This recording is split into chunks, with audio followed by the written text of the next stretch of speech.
Well, I say this. Eddie Hoy has gone ahead to school Ange Postecoglou. Welcome to this channel. Smash the like button, comment and share.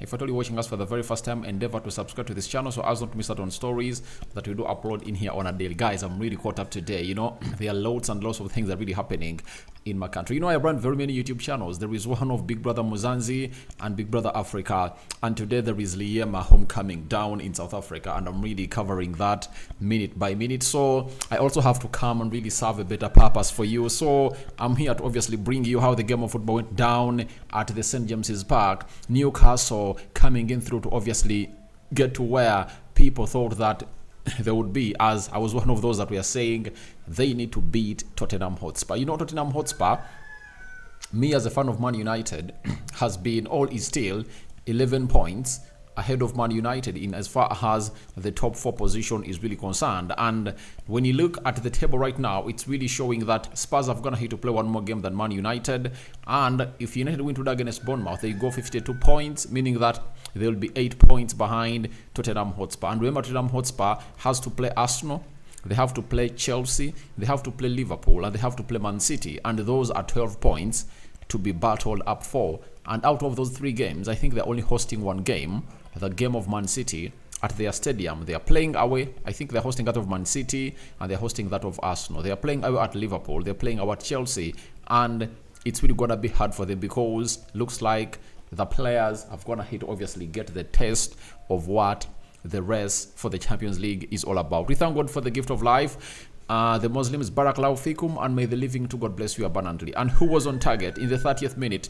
Alexander Isak went ahead to obviously put Newcastle ahead, and in the 32nd minute, Anthony Gordon came in through and raised up to the occasion, scored in the 32nd minute.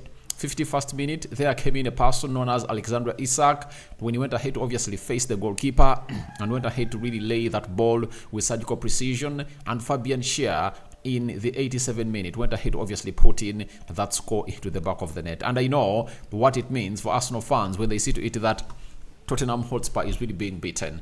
You know, one of the biggest rivalries in football is in North London, and that's the North London derby. Arsenal don't wish anything good to the side of Spurs and vice versa. So the game of football is played in a very good way, and what is going to hit to make news is the ball possession. And even Optaj have gone ahead obviously say something about this, that this is one of the stats that have gone ahead to be registered in by this side of the Premier League, and it's read as follows: that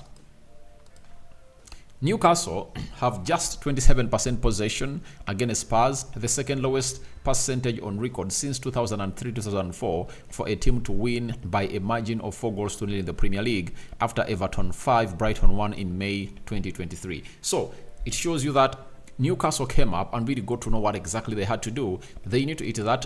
We are not going to go head to head with Spurs. Let's obviously play a low block and hit them on the break and obviously create the moment of magic. And I think if at all looking at the problems that Newcastle are really having, you don't blame the manager.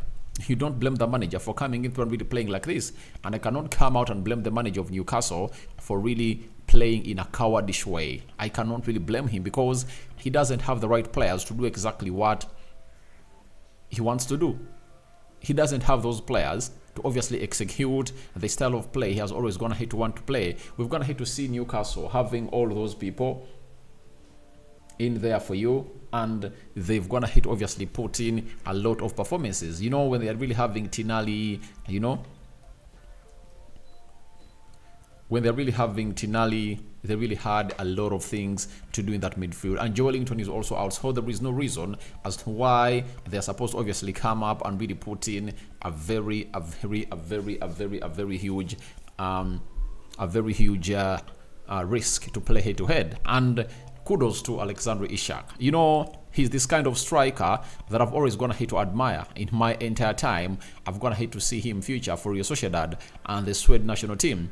Last season, he came in through, played 22 games and scored 10 goals and 1 assist. This season, he has gone ahead to obviously put up the other gear that everyone really thought it couldn't be. And 24 games played, 17 goals and 1 assist. He's scoring goals for fun, and I think he's gonna hit 20 goals this season because, sorry, in the Premier League only, he's gonna hit that number. When you look at the games left, he's left with just 6 games to play, and I don't think that he's gonna really miss out on scoring just 3 goals to hit 20, and that is the striker that Newcastle is really having. I know Arsenal fans will feel a little bit bitter because at a certain point they wanted to bring in him in as a replacement for Aubameyang. They said to go in for Gabriel Jesus, and Arsenal's gonna hit to be linked to Alexander Isak lately. But I tell you, they're having a striker who is having 17 goals, but they are placed 6th, and Arsenal, that is having a striker who is having 4 goals, is on top of the Premier League table. That is the difference. So I think the mentality and the urge to really go in for big things is so much into Gabriel Jesus, because Gabriel Jesus makes every person that plays around him look good. So, but I would like to really extend my gratitude to Alexander Isak for his relentless performances this season. In the Champions League, he played 5 games and scored 1 goal. EFL Cup, he scored 1 match and scored 1 goal. That is Alexander Isak for you, and he's really trying to turn around things. But let's talk about Anthony Gordon and how he has gone ahead to obviously turn around things, you know, at the side of Newcastle. He has been that kind of player that has gone ahead obviously coming through from Everton. You know, they first signed him on a loan, you know, in the January transfer window of last year. Then he came in through, and guess what, this season he has gone ahead to score 10 goals and 8 assists. The boy is turning around things. He's making the impossible possible. That is what Anthony Gordon has gone ahead to get for you here into the Premier League season. And Everton is having 18 goal contributions in the season of the Premier League. That is really huge for him as a player, and being able to play 13 games this season, yet last season played 16 because he just played half of the season. So it shows you how the future of Newcastle is really bright. And if at all you're a fan of Man United watching in this channel, I've already told you, I go Anthony Gordon ahead of Marcus Rashford, because Anthony Gordon, whenever he gets that ball, you really believe that he has a lot more to offer to the side of the game other than Marcus Rashford. And I won't be shocked if at all he starts most of the games in the Euros than Marcus Rashford, because Anthony Gordon has a lot to offer when he obviously gets that ball on. Spurs, on the Spurs side, if I talk about the Spurs side, it's really very annoying. They've been obviously annihilated, and if you are Ange Postecoglou, you're going to come out and really feel very bad for your side, and you are not going to be a happy man. You know, chasing to play Champions League football and your team lets you down like that is really very, very annoying. And having possession and not really making it count, it doesn't make sense. I've already said it. If you have a lion's share of the possession and you don't win the game of football, then it ceases to make sense. Because what makes sense is saying you had a lion's share of the possession and you went ahead to obviously win the game.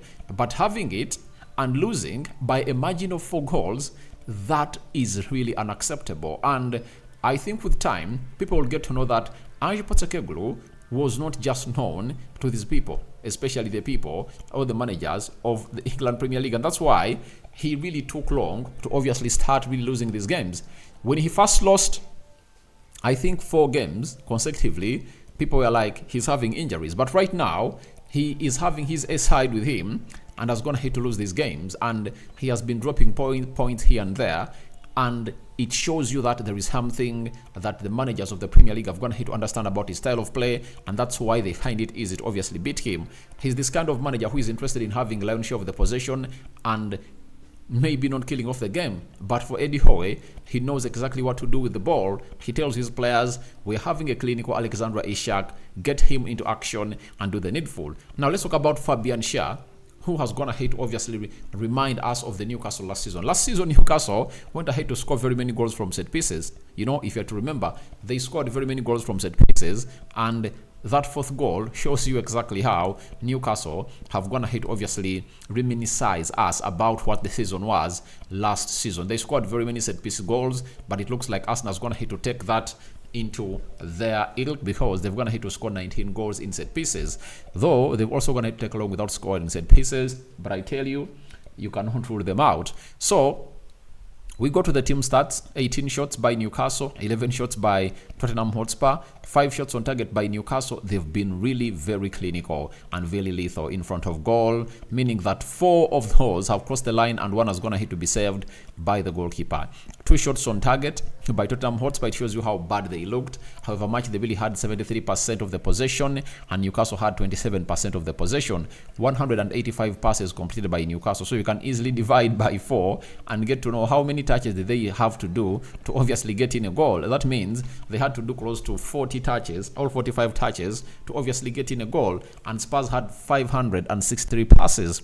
64% passing accuracy by Newcastle, 86% passing accuracy by Tottenham Hotspur, 14 fouls by Newcastle and 12 fouls by Tottenham Hotspur. 0 yellow cards to Newcastle and 4 yellow cards to Tottenham Hotspur, and I think red cards would have gone ahead to be flashed up in there for you. 0 red cards to Tottenham Hotspur and 0 red cards to Newcastle. 1 offside to Newcastle and 3 offsides to Tottenham Hotspur. 16 corners by Newcastle and 3 corners to Tottenham Hotspur. It shows you how Newcastle went ahead to attack left, right, and center in need of this win, and they badly needed it. If at all you know, they badly needed this one, because it was really one of those moments that you really had to see a team fight for their lives down there in